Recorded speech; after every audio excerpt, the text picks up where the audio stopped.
Hey guys, how are y'all doing? Let me see if I can take this. So I just wanted to hop on here and talk to you guys about something I think is really important. You know, people ask me a lot of times what they can do to support their thyroid, to support their autoimmunity if they have Hashimoto's.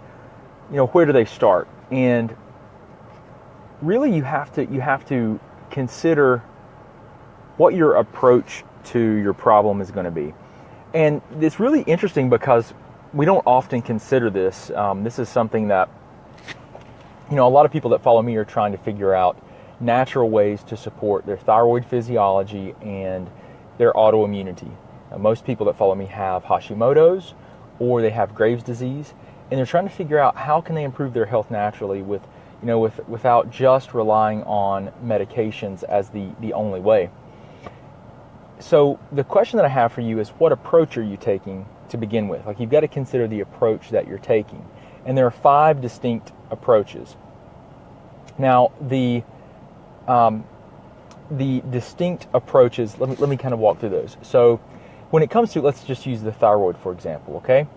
When it comes to the thyroid itself and supporting your thyroid health, you know, sometimes you're primarily looking at a model, a more traditional model that's based on thyroid hormone replacement, and you know that's looking at your chemistry and primarily just looking at the amount of hormone that you have available in circulation.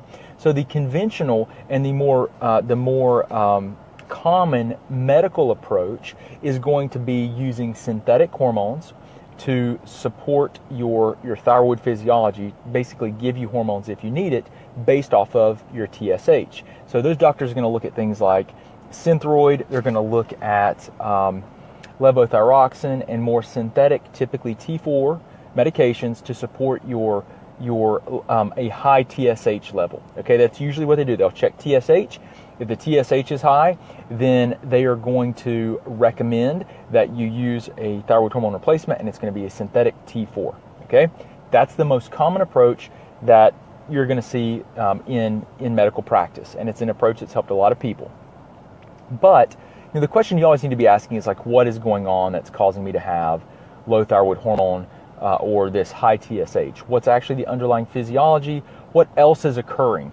It's definitely, if you're hypothyroid, if you don't have adequate thyroid hormone, you cannot be deficient. You have to have adequate hormone. So the doctor's doing, you know, they're helping you to make sure that you're not deficient in a hormone that's essential to life. That's really important. Now, the question you have to ask is like, why is this occurring? And so you notice I didn't say anything about checking for Hashimoto's or autoimmunity or anything else that can disrupt the thyroid hormone physiology. And that's okay. I mean, the doctors are still going to help a lot of people with that model, but if you really want to try to have optimal health, you've got to ask what's underlying and what's driving these physiological processes. Is there more that I need to be doing? Is there something that I could be doing naturally that might actually be able to help me very, very significantly improve how I feel and function? Okay, so that's the first model. The second model is, hey Samantha, hi April. The second model is really looking at a bioidentical model. So the first model is that synthetic model. The second model, which is 3 different subcategories, are going to be bioidentical hormone replacement. So primarily it's going to be compounded. It's going to be the desiccated thyroid hormones like Armour, WP, all of these other medications, Nature-Throid, that you'll see, right? So the doctors will use a bioidentical approach. Now, the thing that you might not understand is a lot of times with these hormonal approaches, there are different philosophies, guys. It's not set in stone. Like, okay, some doctors prescribe the hormones based off of your lab values. Okay, if you're low, they give it to you to bring it up to being within the lab range. Okay, that's their goal. Okay. And so that's what almost everyone thinks. Well, you might think to yourself, well, yeah, that's what everybody does. No, it's not. No, it's not. It's not what everybody does. So you need to understand, first of all, the approach that you want to take and what makes sense to you. And then also, if you're currently under someone's care, what model are they practicing? Because you may go in thinking that you're going to get the same thing. across the board, it couldn't be further from the truth. So you go in the second model that you're going to see under this bioidentical umbrella is going to be symptom based. So the doctors are just like, they don't even really reference the lab ranges. They're going to give you more depending on how you feel. And so if you still feel tired and fatigued, they might just give you more thyroid hormone, despite some of those levels. So, you know, it happens. It absolutely happens. Sometimes, you know, I've worked with people that the doctors that they went to gave them thyroid hormone replacement without even testing for thyroid hormone levels, just for weight loss. Like, they were using it as a weight loss way to give someone a hormone to boost metabolism. I think that sounds, you know, that sounds not safe. That sounds very scary, to not even check anything and just prescribe something at higher and higher levels until you see someone's. I mean, that sounds like that could be dangerous. So, I mean, I've seen that, and that's out there. And some of you guys, you know, I'll tell you this, like, I think everyone's doctors are trying to help them, period. I do. I think they're trying to help.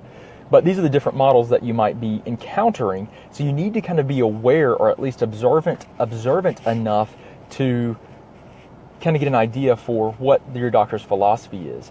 The third model under that umbrella is that sometimes they'll give you levels that are, you know, that are based on, so not just above the lab range, but they'll look for more what they consider optimal. So it's usually in the higher ranges. Yeah, so it's kind of interesting. Some doctors will just follow like lab ranges. Are you within the lab range? Some doctors won't even look at the lab ranges. Some doctors will prescribe to get you into what they think are more physiologically ideal, which is a higher, like a greater, the top end of the lab range, for example. These are a lot of the approaches that you'll get. Now, what other approaches might you take to supporting the thyroid? Well, you can take a functional endocrinology approach, which is really functional. When you use the word functional, it's really looking at physiology, guys. So it's not just like looking at one marker, right? So a lot of the stuff I talk to you guys about is looking at this functional hormonal approach, utilizing nutrition and utilizing herbal supplements that we know have different effects on our hormonal signaling, on our immune system, on our digestive system, because all these things are connected. So a functional model is really trying to identify breakdowns in the person's physiology and supporting them naturally as much as possible. And we know that there are a lot of different things that you can do from that perspective to support optimal health and function.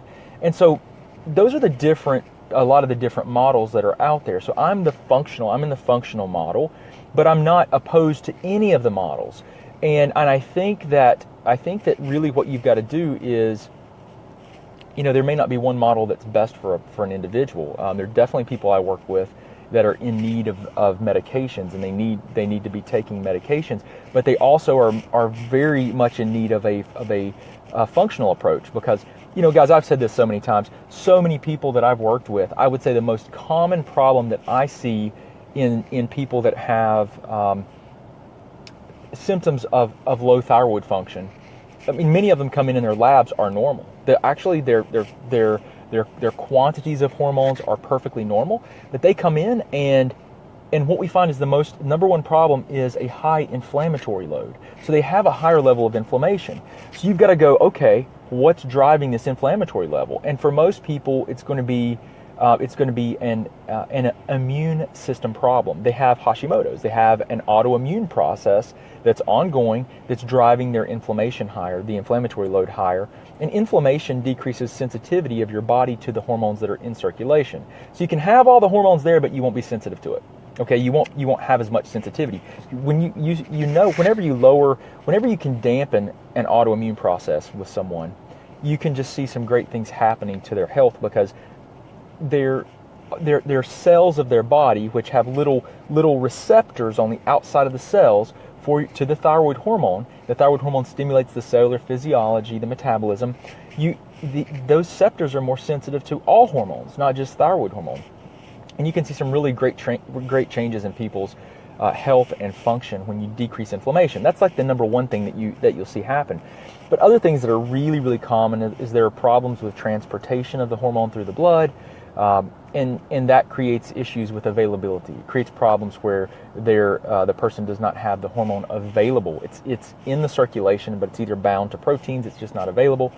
You'll see people that don't convert well. They don't convert their hormones, their thyroid hormone in the liver. They don't convert it in the gut because they don't have adequate and healthy digestive tract bacteria. They don't have good intestinal sulfatase.